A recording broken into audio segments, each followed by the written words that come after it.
नमस्कार, मैं हूं मिलिंद खांडेकर और आप देख रहे हैं बिहार तक। बिहार विधानसभा चुनाव पर हमारा विशेष कार्यक्रम बिहार किसका। इस कार्यक्रम में आज हमारे मेहमान हैं केंद्रीय सूक्ष्म मध्यम उद्योग मंत्री, लघु उद्योग मंत्री जीतन राम मांझी। मांझी जी बिहार के मुख्यमंत्री रह चुके हैं, हिंदुस्तानी अवाम मोर्चा के संस्थापक और अध्यक्ष भी हैं। आपका बहुत बहुत स्वागत है मांझी जी। धन्यवाद आपको। तो मांझी जी, हम बातचीत जो शुरू करेंगे आपसे, वो जो पिछले हफ्ते पहलगाम में घटना हुई है, तो इसके बाद से देश में आप जानते हैं कि बहुत गुस्सा है। तो इसको लेकर लोगों को लगता है कि इसका जवाब दिया जाना चाहिए। तो सरकार क्या जवाब देगी, केंद्र सरकार इसका? देखिए, ये अलग बात है कि मैं भारत सरकार में मंत्री हूँ, बिहार सरकार का मुख्यमंत्री भी रहा हूँ, लेकिन मेरा संपर्क ग्रामीण क्षेत्रों से सदा रहा है। जी कल भी मैं ग्रामीण क्षेत्र से ही आया हूँ। जी ग्रामीण क्षेत्र के बच्चे बच्चे लोगों के दिमाग में बात आई है कि पहलगामा में जो घटना हुई है, वो बहुत कायरनामा घटना हुई है। एक निहत्थे पर एक जो मस्ती के लिए जा रहे हों, संसार के प्रकृति को समझने के लिए जा रहे हों, उस पर प्रहार करना कायर का ही काम है। जी मजबूत होता है, वो सामने लड़ता है, लेकिन ऐसा हुआ नहीं। लेकिन ये बात सही है कि लोगों को भी जानकारी हो गई है कि उस कायरनामा हरकत में कहीं न कहीं क्या किया, स्पष्ट रूप में लोगों का मानना है कि पाकिस्तान का हाथ है और पाकिस्तान हमारे शांति पर, हमारे कश्मीर पर उसकी गिद्ध दृष्टि लगी हुई है। इस बात को भारत के जन जन के लोग जानते हैं, कुछ अपवाद को छोड़ करके, और सबके दिमाग में यही है। और सरकार से, प्रधानमंत्री से कड़ी कार्रवाई की अपेक्षा कर रहे हैं। जब अभी हाल में प्रधानमंत्री जी गए थे समस्तीपुर में उन्होंने 70 वर्ड्स का अंग्रेजी में जो बात कही जी कि मैं बिहार के धरती से संसार को बतला रहा हूँ और उन आतंकवादियों को बतला रहा हूँ कि आपने जघन अपराध किया है, आपको वो सज़ा देंगे जो आप कल्पना भी नहीं कर सकते हैं। जी इससे हमारे गांव घर के लोगों में बहुत बड़ा विश्वास बढ़ गया है और लोग तत्काल कुछ न कुछ कार्रवाई लोग चाह रहे हैं। अब कार्रवाई का तो अर्थ है, ग्रामीण लोग दूसरे रूप में कह रहे हैं, उसको कहना उचित नहीं है, जी लेकिन उसको यही कहेंगे संक्षिप्त में कि वो अंतिम कार्रवाई की अपेक्षा हमारे गांव घर के लोग करते हैं। नहीं, तो जब आपने कहा कि कुछ अपवाद छोड़ के सब लोग चाहते हैं, तो देश तो एकजुट है, सर्वदलीय बैठक भी हुई, तो कौन अपवाद है जो चाहते नहीं है कि कार्रवाई हो? देखिए, कुछ मतफिरे लोग होते हैं। हम्म, अभी देखा कि लखीसराय में पाकिस्तान जिंदाबाद का नारा लगाया गया। हम्म, ये अलग बात है कि बाद में उन्होंने अपनी गलती को स्वीकारा है। तो वैसे ही मत फिरे लोग कि कहीं उद्वेग में बोल देते हैं, उसके बारे में मैं कहता हूँ, नहीं तो यहाँ 99.9% लोग, भारत के लोग एक कड़ी कार्रवाई के चक्कर में हैं और वो चाहते हैं कि जो पुराने समय में गलती हुई, जिसके चलते आज कश्मीर का समस्या बनी हुई है, ये समस्या को एकदम समाधान लोग चाहते हैं। 370 कानून लागू हो जाने के बाद कुछ लोगों को हुआ था, मन में संतोष हुआ था, लेकिन अब और आगे लोग बढ़ गए हैं कि अब पीएफओ को भी शामिल करना भारत के सुरक्षा के लिए बात, और संसार में जो आतंकवाद है उसके लिए भी, क्योंकि आतंकवाद का मेन जड़ हमारा पाकिस्तान में है। और इस संदर्भ में भारत के साथ दर्जनों दर्जनों राष्ट्र हैं, संयुक्त राष्ट्र संघ के लोग ने भी सहानुभूति जताई है। तो कहने का मतलब है कि इस बनी हुई परिस्थिति में भारत के, हमारे प्रधानमंत्री और हमारी सरकार को निश्चित रूप में जनता की अपेक्षित लड़ाई लड़नी चाहिए। नहीं, तो आपने जैसे अपवाद का ज़िक्र किया, लेकिन हम देख रहे हैं कि सोशल मीडिया पर या समाज में भी हमारी लड़ाई पाकिस्तान से है, लेकिन कहीं न कहीं इसको हिंदू-मुसलमान करने की भी कोशिश हो रही है। देखिए, कोशिश लोग जो करें, लेकिन भारत धर्मनिरपेक्षता के राह पर चल रहा है। भारत का संविधान भी धर्मनिरपेक्ष है। यहाँ सभी लोगों का समावेश है और सहयोग भी है। आप क्या समझते हैं कि हिंदू लोग में भी एंटी नेशनल कार्रवाई नहीं किया है लोग, उसी तरह से मुसलमान में भी कुछ मतफिरे लोग हैं जो यहाँ के रह करके और पाकिस्तान के बारे में सोचते हैं। नहीं तो आप कर्नल हामिद की बात सुने होंगे कि साहब उन्होंने हिंदुस्तान के लिए टैंक तोड़ने के लिए अपनी आहुति दे दी। तो वैसे वैसे वीर बांकुड़ा भी हैं दूसरे धर्म का, लेकिन जो कठमुल्ले होते हैं, जिनको न धर्म से मतलब है, न देशभक्ति से मतलब है, न किसी के सहानुभूति से मतलब है, सिर्फ़ और सिर्फ़ अपना उल्लू सीधा करने के लिए कुछ उलूल-जुलूल बातें बोल देते हैं, उसका बहुत कोई माने नहीं रहता है, उसी को मैं अपवाद कहा। तो आपने ज़िक्र किया कि प्रधानमंत्री ने बिहार की धरती से जो अंग्रेज़ी में पूरी दुनिया को संदेश दिया, पाकिस्तान को भी बिना नाम लिए चेतावनी दी कि जो हम कार्रवाई करेंगे वो आपकी कल्पना से परे होंगी। उसी दिन दिल्ली में सर्वदलीय बैठक हो रही थी और विपक्ष की तरफ से ये आरोप लगाया गया कि प्रधानमंत्री बिहार में चुनाव प्रचार करने चले गए। देखिए, ये बात हमने भी सुनी थी और इसका जवाब हम दे भी चुके हैं। प्रधानमंत्री हम समझते हैं आदमी तो हैं, एक व्यक्ति हैं, हाड़ मांस के व्यक्ति हैं, लेकिन मैं समझता हूँ कि एक कर्मयोगी वो हैं। कर्म की प्रधानता को बहुत समझते हैं और जहाँ कर्म की बात आती है तो मैं उदाहरण दिया था कि माँ का इंतकाल होने के बाद माँ को अर्थी को जा करके सिर्फ छू करके वो चले आए दिल्ली में और अपना काम संभाल लिया था। कोई करेगा साधारण आदमी जिसकी माँ का अर्थी हो, माँ को छोड़ करके चलावेगा, लेकिन एक कर्मवीर ने ऐसा काम किया था। उसी प्रकार से बिहार का बात सही है, सुर नर मुनि की वो सब रीति स्वारथ लागी रही पर रीति। तो हमारे नरेंद्र भाई मोदी जी देश के लिए, देश को 2047 में विकसित राष्ट्र बनाने के संकल्प को लेकर के दृढ़ प्रतिज्ञ हैं और वैसी परिस्थिति में बिहार का महत्व को नकारा नहीं जा सकता है। बिहार में आसन्न चुनाव है, वैसी परिस्थिति में बिहार से में उनकी सरकार डबल इंजन की सरकार जैसे है वैसे बनी रहे, इसको तवज्जो देते हुए उन्होंने बिहार में और मधुबनी में जाने का काम किया, जो सराहनीय है। अगर कोई सोचता है तो उनको माँ के अर्थी को छोड़कर चले आने का दृष्टांत को भी समझना चाहिए। तो वो चुनाव प्रचार करने नहीं गए थे आपके हिसाब से? कोई चुनाव प्रचार की बात नहीं थी। जी। उन्होंने करोड़ों करोड़ रुपया का वहाँ पर ये दिया, योजनाएँ दिया, चाहे रेलवे का हो, चाहे सड़क का हो, बहुत लोगों को और योजनाएँ सामाजिक क्षेत्र का भी दिया। तो ये सब नहीं बाँटा जाना लोगों को निश्चित रूप में खल था, इसलिए उनका जाना वहाँ ज़रूरी था और गए तो अच्छा काम किया उन्होंने। तो अब हम चुनाव की बात कर लेते हैं। जैसे कि आपने कहा कि चुनाव आसन्न है और 6 महीने में बिहार में चुनाव होने जा रहे हैं। तो आपके अनुसार कौन इस चुनाव में बाजी मारेगा? कौन ये चुनाव जीतेगा? देखिए, बिहार में एनडीए की सरकार है और एनडीए का भी कोई विकल्प नहीं वहाँ पर है। इसलिए कि नरेंद्र मोदी जी के नेतृत्व में एनडीए सत्ता के लिए काम नहीं कर रहा है। एनडीए देश और राज्य के विकास के लिए काम कर रहा है। आज बिहार में नीतीश कुमार की सरकार 19 वर्षों से है, हम भी उनका अंग रहे हैं। 1980 से हम विधायक रहे हैं, 8 बार विधायक वहाँ के चुने गए। उप मंत्री, राज्य मंत्री, मंत्री और मुख्यमंत्री का पद भी शोभित किया है और हमने देखा कि साहब जो इस काल में, इस कालखंड में बिहार को मिला और बिहार कर रहा है, पहले नहीं हुआ था। हमको याद है 1980 में जब हम विधायक हुए थे तो गांव में हम रहने वाले, जैसा पहले आपको कहा कि मैं आज भी गांव में रहता हूं। गांव में रात में मिडनाइट में नींद टूट जाती थी, हल्ला होता था, बिजली आई बिजली आई बिजली आई। किसान खेतों की ओर दौड़ पड़ते थे और फिर 2 घंटे के बाद बिजली समाप्त। आज वही स्थिति नहीं है, आज 22 घंटा लगातार बिजली है और गांव में भी अब एयर कूलर, एसी इत्यादि और वो जो क्या कहते हैं फ्रीज लोग रखने लग गए, नहीं तो इसका नाम लोग नहीं जानते थे। तो ये नीतीश कुमार जी का देन है।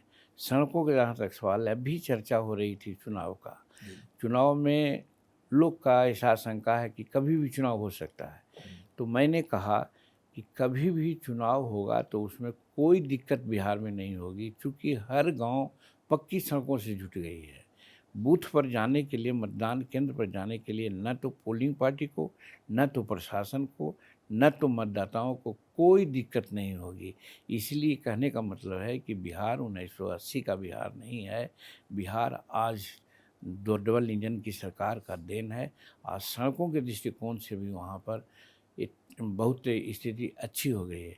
जहाँ तक लॉ एंड ऑर्डर की बात है, मैं इमामगंज डुमरिया से भी चुनाव जीता है, जहाँ आतंकवादियों का, उग्रवादियों का एक गढ़ कहा जाता था।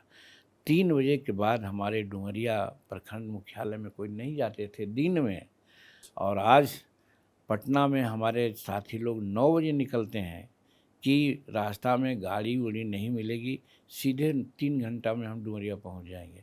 इतने यार शकुनात है। दूसरी बात कि जो सेकंड शिफ्ट जो सिनेमा होता है, हमारी बेटियां सेकंड शिफ्ट सिनेमा जाने के लिए तरसती थी। आज सेकंड शिफ्ट में भी सिनेमा जाती हैं और बड़ी आसान से आती जाती हैं, कोई दिक्कत नहीं है। और यदि कहीं कुछ घटनाएं राजनीतिक प्रेरित या जिस भी कारण से हो जाए, अब मान लीजिए कि दो प्रेमी आपस में प्रेम कर रहा हो, उनको सामाजिक सहारा न मिला तो एक दूसरे को मार दिया या अपने मर गया, या उसका परिवार उसको मार दिया, इसको लॉ एंड ऑर्डर नहीं कहा जा सकता। इस तरह की घटनाएं वहाँ हो रही है।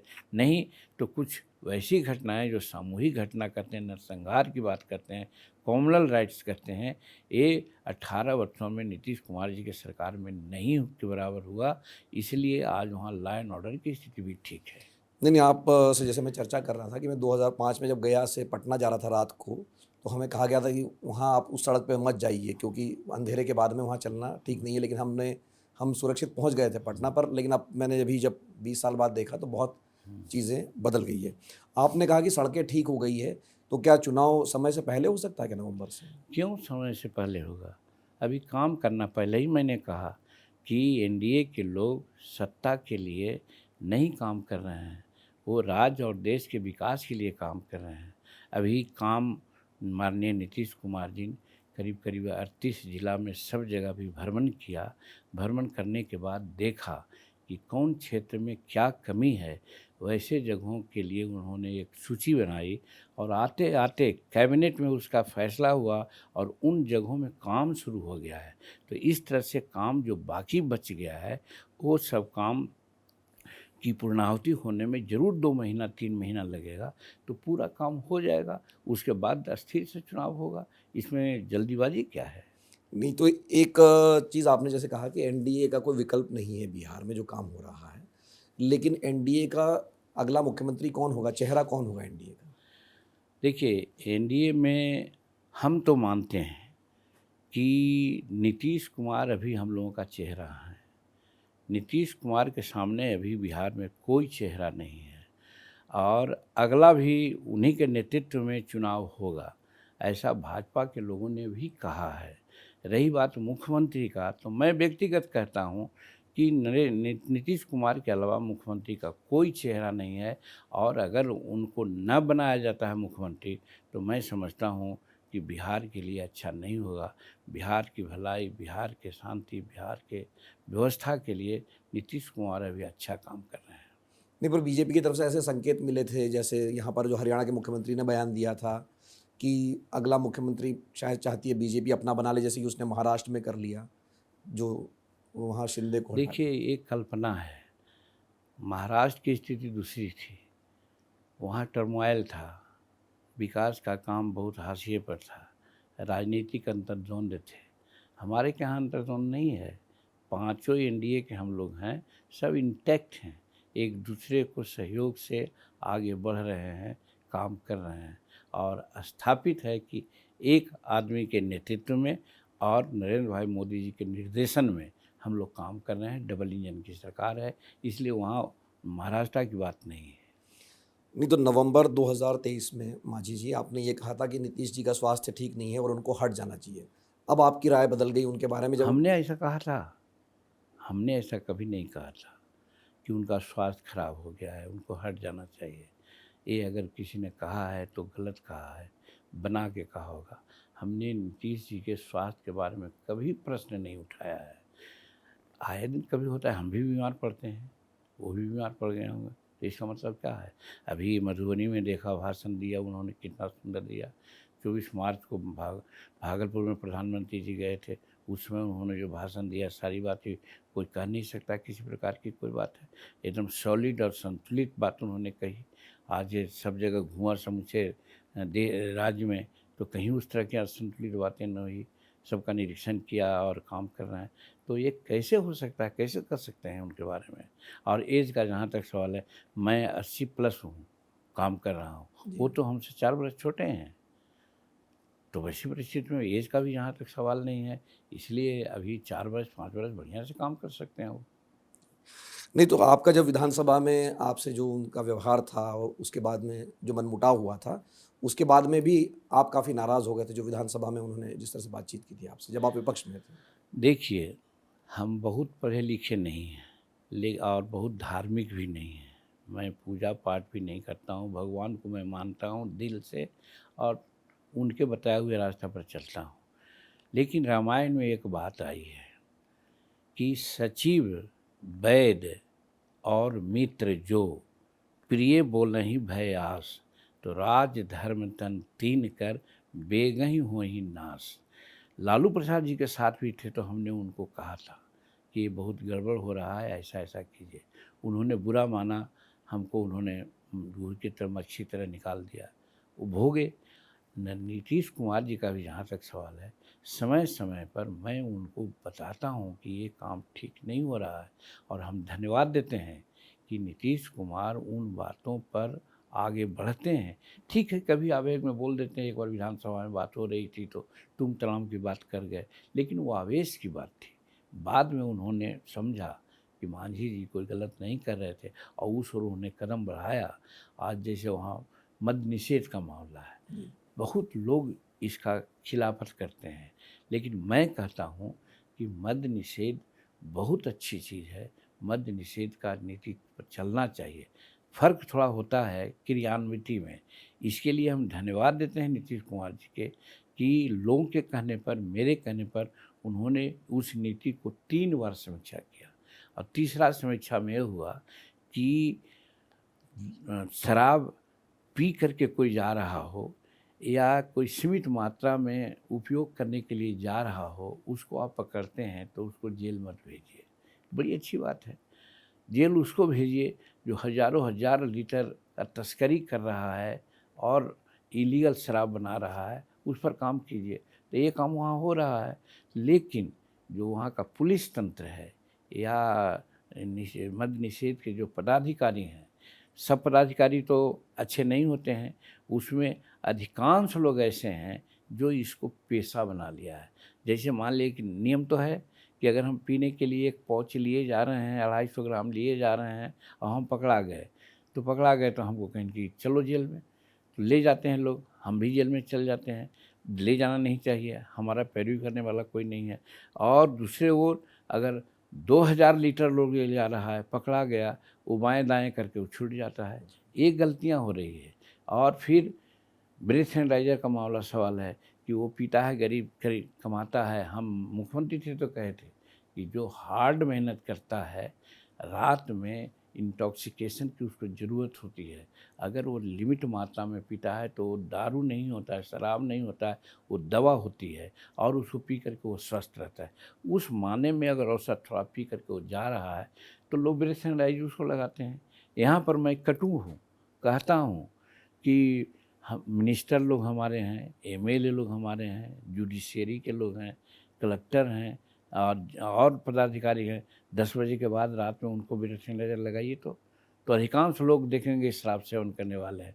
तो उनको क्यों नहीं किया जाता है? गरीब मजदूर को क्या किया जाता है?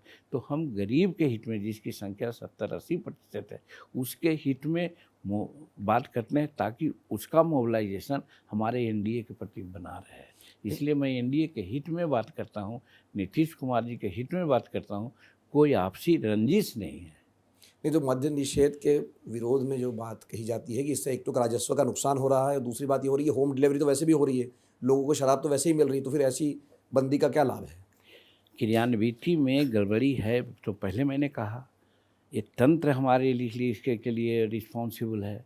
तंत्र को ईमानदारी से काम करना चाहिए। सब जगह मुख्यमंत्री चले जाएंगे, मंत्री चले जाएंगे, सो बात तो नहीं है। इसलिए तंत्र में जो लगे हुए हैं उनको कम से कम होना चाहिए एक पक्षीय, नहीं कि दुपक्षीय बात हो कि बाएं दाएं से काम कर लें और चला दें। जो बदकिस्मती बस हम यहाँ पर तंत्र को जरूर हेल्ड करते हैं कि उनकी गलती से ये कुछ नकारात्मक बातें आ रही है। तो आपने कहा कि नीतीश कुमार जी से आपसे संबंध अच्छे हैं, लेकिन आपने कहा उनको ही मुख्यमंत्री बनना चाहिए। आपको नहीं लगता कि दोबारा आपको बिहार का मुख्यमंत्री बनने का मौका मिलना चाहिए? मैं नहीं सोचता हूँ।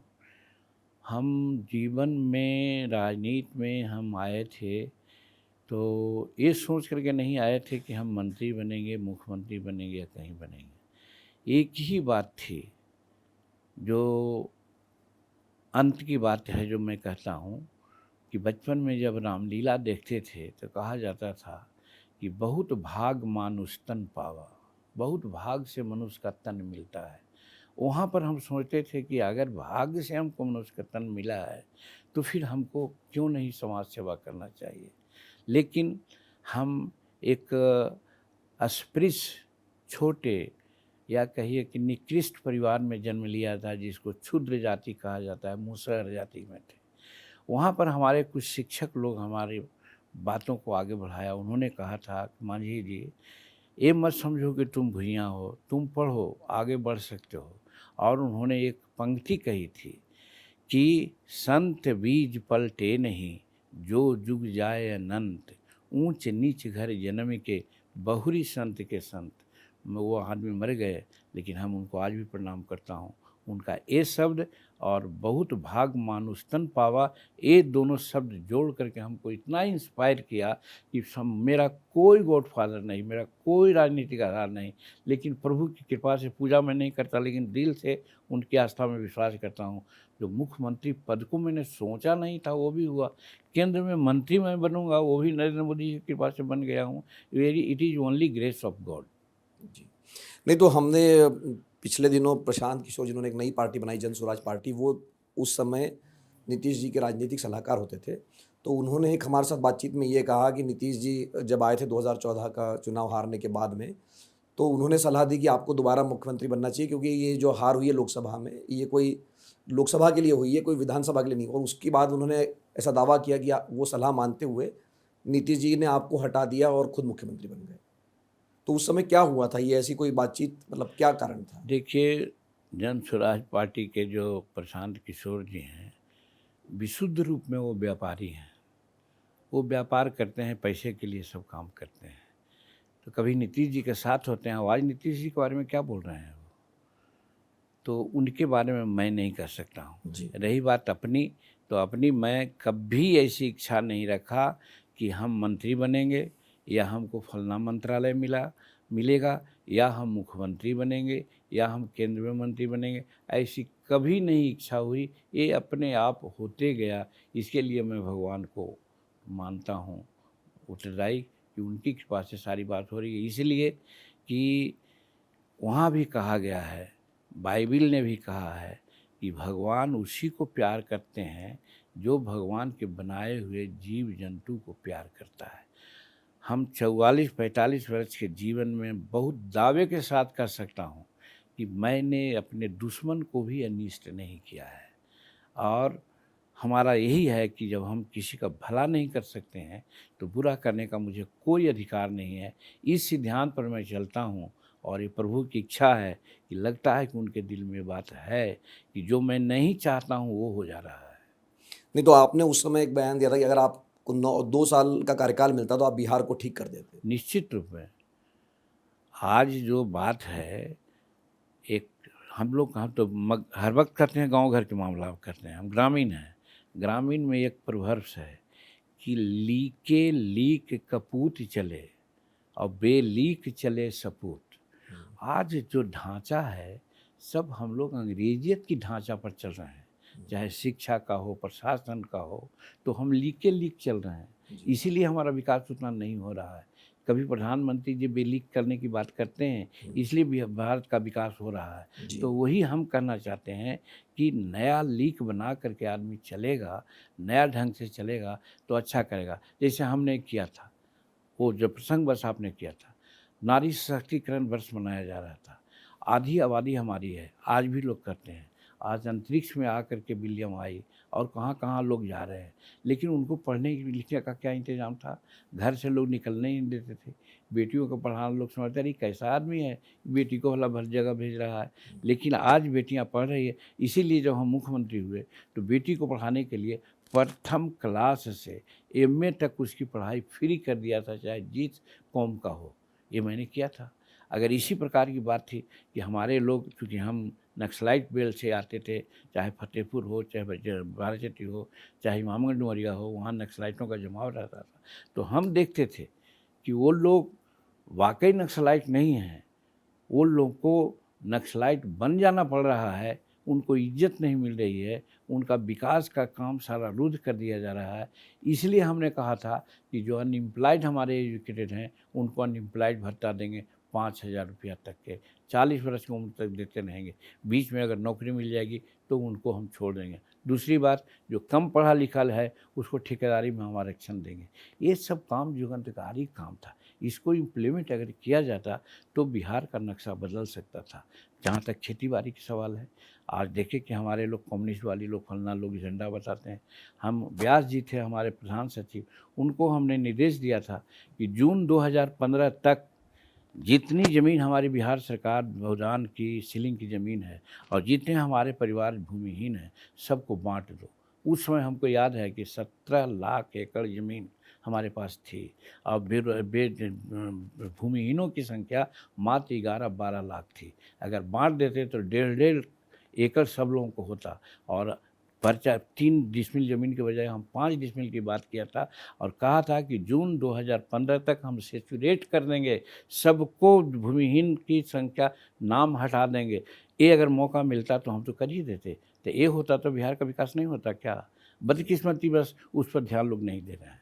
ये तो अभी भी तो आपकी सरकार है वहाँ पर, मतलब आप जैसे कह रहे हैं डबल इंजन की, तो आप तो ये इम्प्लीमेंट करा ही सकते हैं। आप मानिएगा तब ना, इसीलिए हम कहते हैं, इसीलिए अब बात बहुत अच्छा निकाल दिए।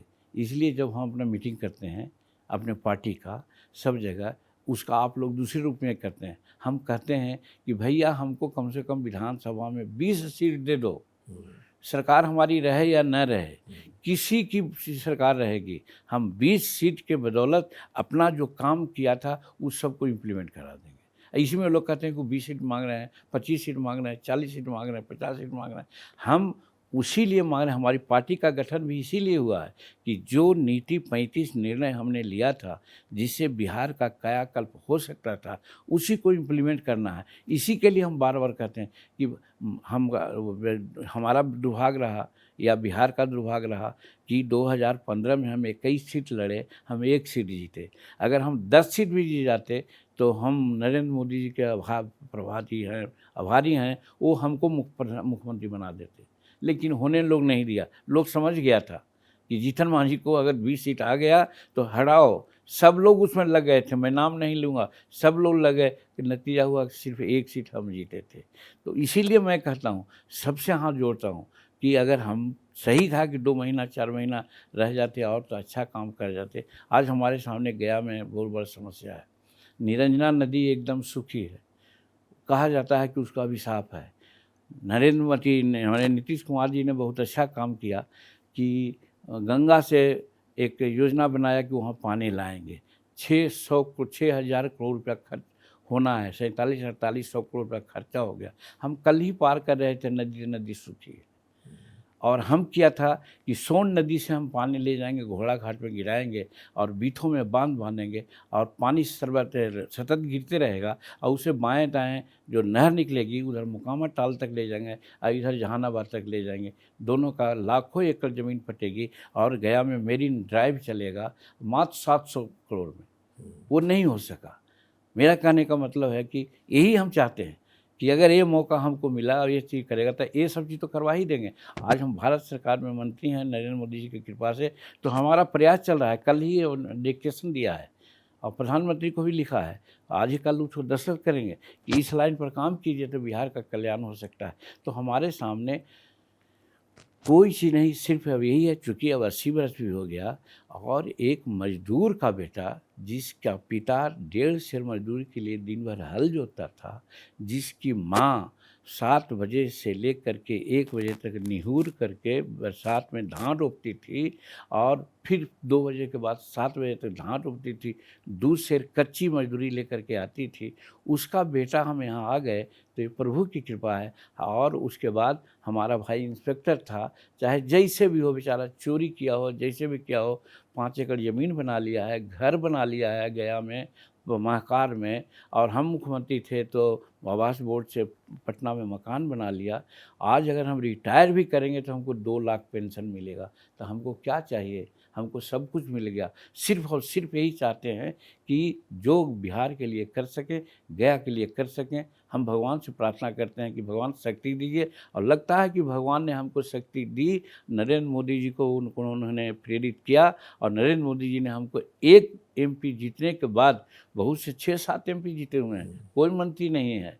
जीतन मांझी एक एमएलए एमपी जीता और उसको एमएसएमई ऐसा विभाग दिया है। तो हमको लगता है कि जो हमारे जो कम कुछ काम छूटे हैं उसको करने का मौका दे रहे हैं, और वो मैं करने का प्रयास करूँगा। नहीं, तो आपने कहा कि 2015 में आप मुख्यमंत्री बन जाते, लेकिन आपका एक ही विधायक आया। तो ऐसा कोई प्रधानमंत्री की तरफ से या बीजेपी की तरफ से कोई आश्वासन दिया गया था कि आपको मुख्यमंत्री बनाएंगे 2015 में? था अब ये बात कहते हैं तो थोड़ा सा किसी के लिए अपमानजनक बात होती है। प्रधानमंत्री ने स्पष्ट कहा राजनाथ बाबू को कि मांझी जी के सरकार को समर्थन देना चाहिए। हमको कहा कि मांझी जी जा कर के राजनाथ बाबू से बात कर लीजिए। मैंने राजनाथ बाबू से बात की। राजनाथ बाबू ने कहा, 1 सप्ताह पहले था, वो 19 फरवरी की बात थी, हम 11 फरवरी को मिल रहे थे, 10 फरवरी 2015 को मिल रहे थे। राजनाथ बाबू ने सुशील मोदी से बात किया। उस समय नेता ये विरोधी दल के वही थे वो, और उस समय की इस कदावर नेता थे। उनको कहा कि मांझी जी का समर्थन होना चाहिए। वो आदमी चले गए। अफसोस है कि 11 को मैं मिला था, 10 को मिला था, 12-13 तक अगर भाजपा समर्थन में आ जाती कि मैं जीतन मांझी की सरकार को समर्थन करता हूं, तो मेरी सरकार नहीं गिरती। लेकिन वो कब समर्थन दिए? 19 को फ्लोर था, 18 को उन्होंने समर्थन का घोषणा किया। मैं हरास हो गया था कि अब नहीं होगा, तो जो भी हमारे साथ थे उनको कहा कि भैया चले जाओ, नहीं तो 10 शेड्यूल में तू फंस जाओगे। इसलिए मैं नहीं हो सका। नहीं, तो आपने कहा कि जो 21 सीटें लड़ी आपने एक ही आया, तो लोग नहीं चाहते थे, तो कौन लोग थे जो आपको हराने अब ये में? मैं नहीं कहूँगा, राजनीति में सारी बातें नहीं कही जाती है, इसको समझना चाहिए। भाजपा के लोग थे या कहाँ के लोग अब थे? ये भी मैं नहीं कर सकता हूँ। मैं सभी को इसके लिए जवाबदेह मानता हूँ कि जो नहीं चाहते थे कि गरीब का बेटा आगे बढ़े, नहीं चाहते थे कि ठेकेदारों के खिलाफ जो जिहाद मैंने किया था वो ठेकेदारों को कोई बात हो, वो नहीं चाहते थे कि भूमिपतियों के बारे में जो हमने जिहाद छेड़ा था, जिनकी ज़मीन जाती, वो नहीं चाहते थे। तो सब तबके के लोगों का एक सम्मिलित हो गया कि मांझी यहाँ आएगा तो यहाँ पर वही बेलीक चल करके हम लोगों को ही तबाह कर देगा। अब आज वो लोग लीक पर चल करके अपना आगे पीछे कर रहे हैं। नहीं, तो कितनी सीटें मांग रहे हैं इस बार आप? देखिए, हमने एक ही बात पहले कह दी कि हमारी सीट की कोई मांग नहीं है, इसलिए कि जब हम एनडीए के पार्टनर हैं तो एनडीए के साथ बैठेंगे तो बात करेंगे कि हमको कितनी सीट चाहिए, कितना सीट देंगे। लेकिन इतनी बात ज़रूर हम कह रहे हैं सब जगह कि अगर हमारे नीतियों का इम्प्लीमेंटेशन सचमुच में कराया जाना चाहिए, बिहार के लोग चाहते हैं कि जीतन मांझी जैसा कहते हैं कि काश जीतन मांझी 6 महीना और रह जाता तो बिहार का कल्याण होता। ऐसे कहने वाले लोग हैं, अगर उन लोग ये सही कहते हैं तो हम कहते हैं कि हमको 20 सीट जिता दो। हम असेंबली में जिसकी सरकार रहेगी हम अपने नीतियों का अनुपालन करा लेंगे। तो 20 सीट देने के लिए स्वाभाविक है कि 20 सीट देगा, 20 सीट जीत जाएंगे, सो बात तो नहीं है। कुछ अधिक सीट चाहिए। तो ये मांग नहीं है, ये जनता के सामने हमारा एक अनुरोध है और उनको मैं बताता हूँ कि हमको ऐसा सक्षम आप बनाओ। नहीं, तो टोटल सीटें तो 243 ही है। हाँ, 5 दावेदार है जैसे आपने कहा, उसमें एक और जो पार्टी है लोक जनशक्ति पार्टी, वो भी सीटों पर इस बार दावा ठोकेगी और उनके जो नेता है चिराग पासवान, उनको भी पार्टी कह रही है कि इस बार मुख्यमंत्री बना दीजिए। देखिए, चिराग पासवान जी के बारे में मैं नहीं कहता हूँ, बहुत तेज तर्रार राजनीतिक उठिक हैं। रामविलास पासवान जी के पुत्र हैं, मैं भी उनको पुत्रवत मानता हूँ। वो क्या करेंगे, क्या न करेंगे और पार्टी क्या समझेगी, या 2020 में उन्होंने क्या किया वो भी सामने है। उस बात की चर्चा मैं नहीं करूँगा, मैं अपनी बात करूँगा कि हमको अगर इस तरह का मौका मिलता है तो हम राज्य के लिए कुछ कर सकेंगे। यही सभी नेताओं से मेरा आग्रह है। ये तो चिराग पासवान को आगे चल के मुख्यमंत्री होना चाहिए क्या बिहार का? क्यों नहीं होना चाहिए? वो क्या हर मानस के बने हुए नहीं हैं, पढ़े लिखे नहीं हैं, सब हैं। लेकिन सवाल है कि अभी मुख्यमंत्री का वहाँ वैकेंसी कहाँ है? मुख्यमंत्री की वैकेंसी रहेगी तभी ना। तो मुख्यमंत्री तो मैं कह रहा हूँ कि नीतीश कुमार को बनना है, बनना चाहिए। तो दूसरा का नाम क्यों आएगा? तो जैसे आपने कहा कि 45 वर्षों से आप सार्वजनिक जीवन में, और आपकी जो पूरी यात्रा है बहुत ही प्रेरणादायी है, मतलब जहाँ से आप उठ कर आए हैं।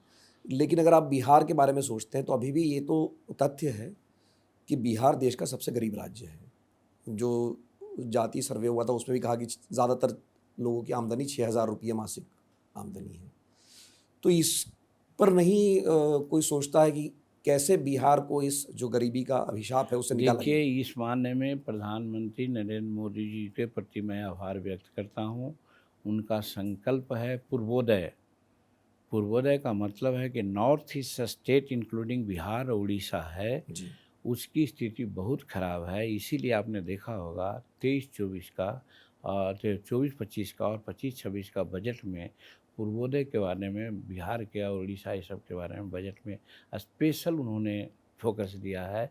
हम चूँकि मेघालय गए हैं, अरुणाचल गए हैं, अब यहाँ ये कई एक स्टेट में हम जब त्रिपुरा गए हैं, सब जगह हमने देखा कि विकास की एक धारा बह रही है वहाँ पर। उसी प्रकार से बिहार में भी है। तो कहने का मतलब है कि नरेंद्र मोदी जी का विज़न है, नरेंद्र मोदी जी के आशीर्वाद से और उनके बताए हुए रास्ते पर सरकार चलेगी तो निश्चित है कि बिहार आगे बढ़ेगा। तो जैसा मैंने उल्लेख किया जातीय सर्वे के बारे में जो बिहार सरकार ने करवाया था, तो उसके बाद में कोई अमल तो अभी उस पर हुआ नहीं है। उस पर आपका क्या विचार है कि आरक्षण की सीमा बढ़ाए जाने की ज़रूरत नहीं है? देखिए,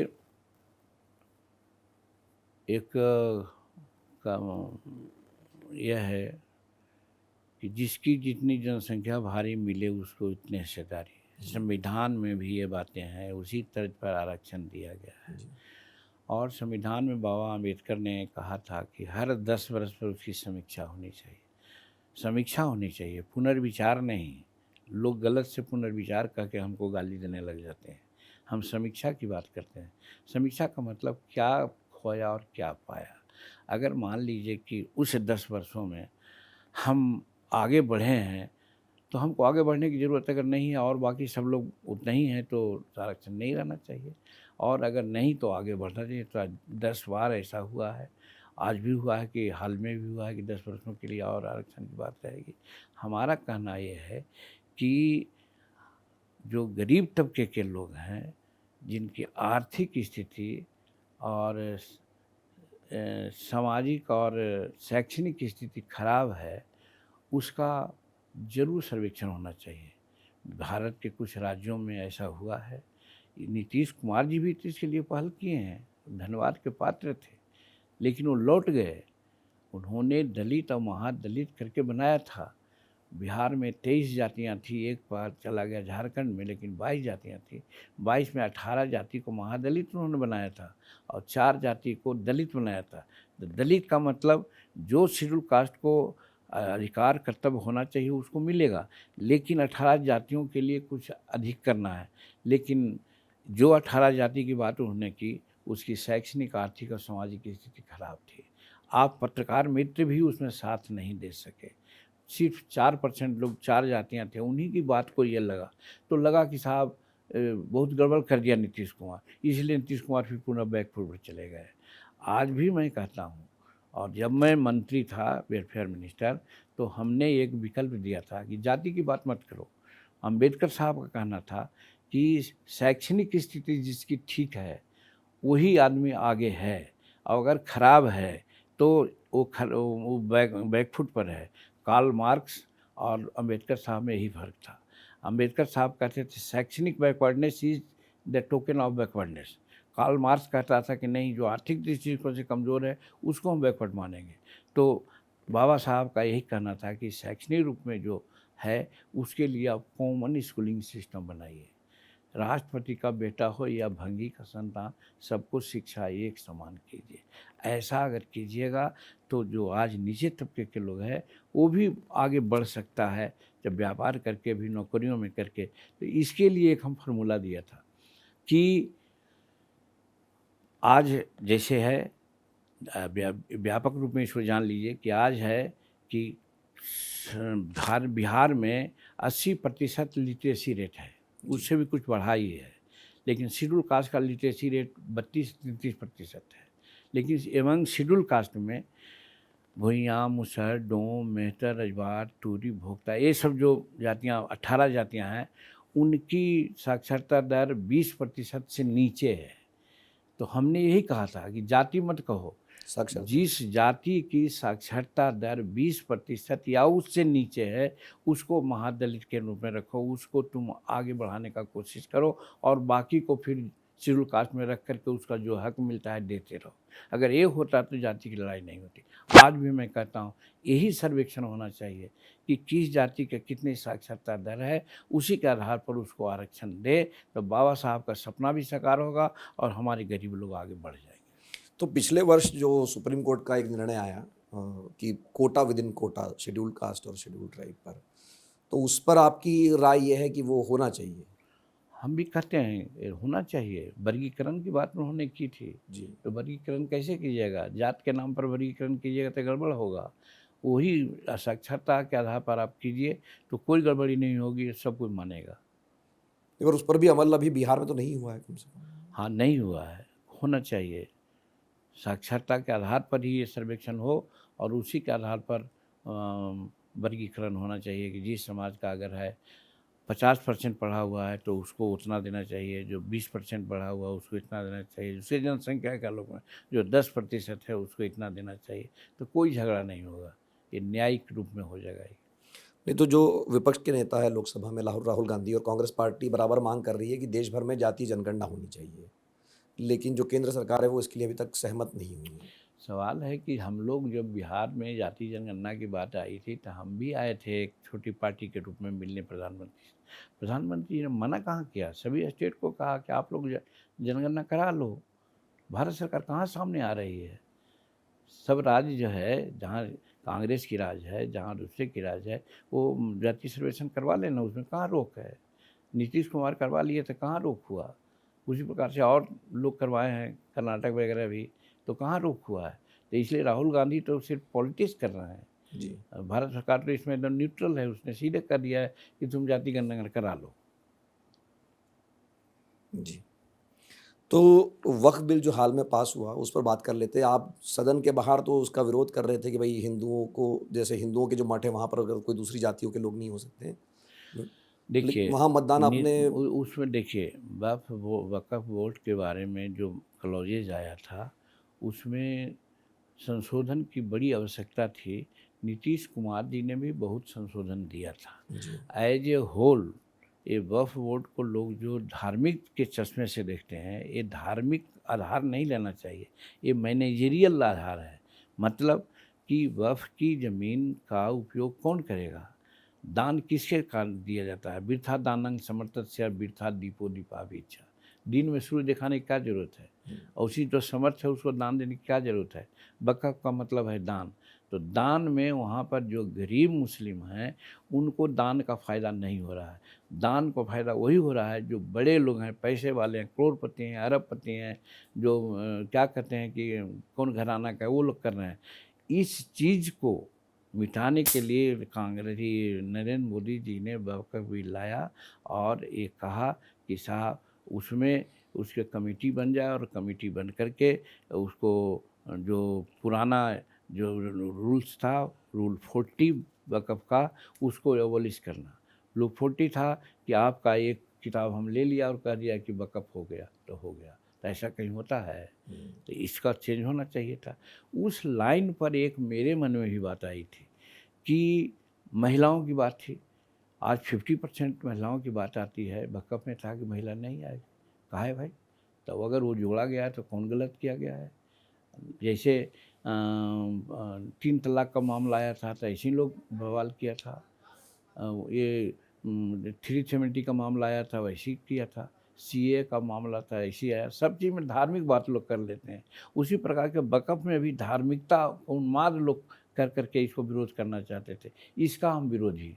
हम कहेंगे नहीं ये वक़्फ़ बोर्ड ठीक है। लेकिन अंदरूनी बातें वो दिमाग में आती है कि वक़्फ़ बोर्ड में दूसरे समाज के लोग भी लाए गए हैं। ठीक अनुपात जो भी हो, आज हमारे के यहाँ गया में है बीटीएमसी कमिटी है, बुद्धिस्ट टेम्पल मैनेजमेंट है। वहाँ पर आधा बौद्ध हैं और आधा दूसरे के लोग हैं। तो उस आधार पर यहाँ हम कर सकते हैं कि वक़्फ़ का मतलब होता है कि दूसरे को भी कुछ हम दे सकते हैं उसके अनुसार। अगर पैसा कौड़ी है तो उसमें अगर एक आध दो आदमी दूसरे भी लोग रहेंगे तो क्या दिक्कत की बात है। लेकिन इसको लोग बुरा मानते हैं, तो इस पर हम कभी कहा था और जैसा कि सुना है कि नीतीश कुमार जी ने भी इस बात की चर्चा की है कि वक़्फ़ बोर्ड में दूसरे समुदाय के लोग को नहीं रहना चाहिए।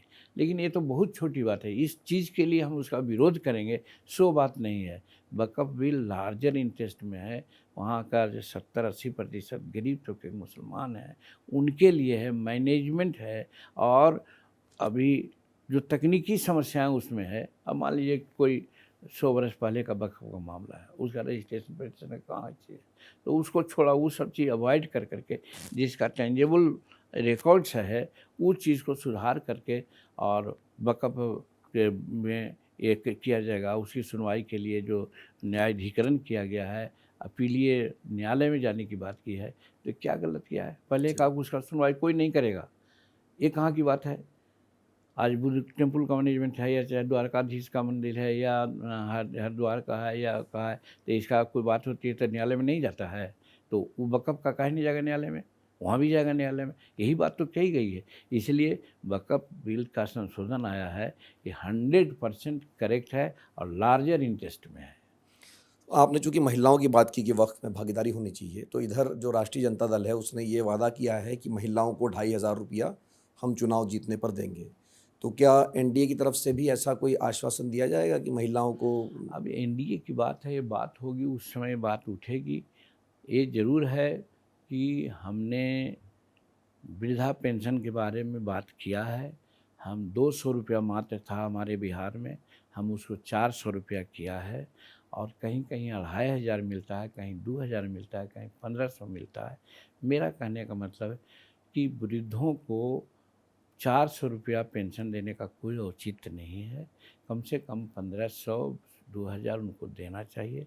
रही बात महिलाओं का, तो जो महिला नीतीश कुमार जी ने किया था कि जो आईए पास किया है, जो बीए पास किया है, जो एमए पास किया है, उसके लिए सर्टेन राशि दी गई थी, उसके इम्प्लीमेंट की बात कही थी। हमने कहा था कि फ्री एजुकेशन दो, हमारा बस चलता और अगर रहते आगे तो हम तो साधारण शिक्षा में कर दिया था फ्री, हम वोकेशनल शिक्षा को भी कर देते। तो महिलाओं को ऐसा करना चाहिए। पैसा दे देने से महिलाओं का विशेष लाभ नहीं है, उसके शिक्षित अगर कर दीजिएगा तो सब सम्मान उसको मिल जाएगा। तो जो समान शिक्षा के साथ साथ वोकेशनल शिक्षा भी महिलाओं को फ्री हो, उसके हम पक्षधर हैं। तो चुनाव पर अगर हम लौटते हैं, आखिर के 2 सवाल मेरे आपसे हैं कि पिछले साल जो लोकसभा चुनाव का नतीजा आया तो एनडीए की सीटें कम होने पर आपने ये कहा था कि प्रधानमंत्री पर बहुत ज़्यादा निर्भरता है, वो अकेले ही चमत्कार नहीं कर सकते। तो इस बार भी तो यही लग रहा है विधानसभा चुनाव में कि प्रधानमंत्री पर ही निर्भरता है। नहीं, ये तो हमने कहा था, बात भी सही है कि एक पर निर्भर हो जाना, वो भी हाड़ मांस के बना हुआ आदमी इतना मेहनत करते हैं, 20 घंटा काम करते हैं, हम लोग तो तरस आती है उस महामना पर कि भाई कैसे भगवान उनको एनर्जी दे रहे हैं। लेकिन सही है कि यहाँ पर सेकंड रैंक के लोगों को भी भाग उठाना चाहिए, उनको भी आगे बढ़ना चाहिए। और हम समझते हैं कि एनडीए में सेकंड रैंक के भी लोग उभर रहे हैं, इसमें कहीं कोई दो मत नहीं है। लेकिन भ्रामक प्रचार जो हुआ आरक्षण का और संविधान का, आम जनता को हम लोग समझा नहीं सके नज़दीक कम में। आज जैसे आरक्षण की बात कही जा रही है, आज अंबेडकर साहब की बात कही जा रही है, संविधान की बात कही जा रही है, ये तो देखने की बात है कि किसने इसको तोड़ा और किसने अनुपालन किया। आज अंबेडकर साहब की बात अगर कहिए तो 90 के पहले अंबेडकर साहब पर्दा में जा रहे थे। जब गैर कांग्रेसी सरकार आई तो उनको भारत रत्न की उपाधि भी मिली। उनके 5 कर्मों के स्थान को 5 तीर्थ बनाया गया। हद से हद इंग्लैंड में जो उनका मकान था उसको खरीद करके भारत सरकार अपना कर लिया और वो अंबेडकर संस्थान बना करके दुनिया के सामने रखा। तो एक काम अंबेडकर के लिए कि संविधान बनाने वालों के तरजीह उन्होंने दिया कि संविधान का पर्ची लेकर के घूमने वाले लोग हैं वो लोग किया है। तो एक वो लोग भ्रामक प्रचार किया और ये लोगों के दिमाग में बात आई, लेकिन अब बात चल गई है कि वो लोग सिर्फ बात करते हैं। वो लोग आरक्षण और संविधान और अंबेडकर साहब के पक्षधर नहीं हैं। अगर पक्षधर हैं तो नरेंद्र मोदी जी की सरकार है। नरेंद्र मोदी संविधान, अंबेडकर और आरक्षण के पक्षधर हैं और ये लागू बचाव करेंगे। इसमें कोई छेड़छाड़ नहीं करेंगे। और बहुत बार हमारे प्रधानमंत्री जी अमित शाह जी ने कहा है कि भाई संविधान के साथ कोई छेड़छाड़ नहीं होगा। तो इस चीज़ को अब भारत की जनता समझ रही है और समझ करके आगे निर्णय लेगी। तो मैं समझता हूँ कि जैसे अभी हुआ कई एक राज्यों में जीते, अभी चुनाव होने वाला है बिहार में, फिर जाने हो रहा है तमिलनाडु में, तो हम समझते हैं कि यहाँ भी एनडीए की सरकार बनेगी। नहीं, लेकिन ये जैसे आपने पहले से भी कहा कि एनडीए का विकल्प नहीं है और अभी आप कह रहे हैं कि एनडीए का भी सेकंड रंग तैयार हो रहा है, तो कौन है उसमें? क्योंकि नीतीश कुमार तो पहली पंक्ति के नेता है, मतलब अगर आप देखेंगे तो। नहीं, जैसे बहुत अब नाम बताने में देखिए अच्छा नहीं लगेगा। जी। हम भी राजनीति करते हैं और आपको नहीं चाहिए कि हमको भी उड़े दें, लेकिन है आज एनडीए में, राज्य में, देश में, चाहे और कहीं भी अच्छे से करने के नेता तैयार हो रहे हैं कि अगर कल नरेंद्र मोदी जी थक जाएंगे, या हम तो समझते हैं कि कम से कम 35 तक के तो ये पूरा अपना देश की सेवा करेंगे, इनको कोई टाल नहीं सकता। इसलिए दूसरा नेतृत्व के बारे में सोचना ही गलत होगा, लेकिन काम लोग कर रहे हैं। आज रक्षा मंत्री के रूप में राजनाथ सिंह काम कर रहे हैं, आज गडकरी साहब काम कर रहे हैं, आज धर्मेंद्र प्रधान कर रहे हैं, आज वो पीयूष जी कर रहे हैं। ये सब तो अच्छे नेता हैं। पर आप इस बात पे कायम है कि नीतीश कुमार ही मुख्यमंत्री बनेंगे चुनाव के बाद? निश्चित, उसमें कहीं कोई दो मत नहीं है। निश्चय उनको ही बनना चाहिए राज्य हित में। बहुत बहुत धन्यवाद मांझी जी। तो हमारे साथ जुड़े थे जीतन राम मांझी, जो कि केंद्रीय मंत्री है, बिहार के पूर्व मुख्यमंत्री है, और इनका दावा है कि बिहार विधानसभा चुनाव में एनडीए के फिर से सरकार बनेगी, क्योंकि एनडीए का कोई विकल्प बिहार में नहीं है। एक बात वो ज़ोर दे के कह रहे हैं कि नीतीश कुमार को ही दोबारा बिहार का मुख्यमंत्री बनना चाहिए। एक बार फिर से इस बातचीत के लिए बहुत बहुत धन्यवाद। नमस्कार। आपको भी धन्यवाद बहुत।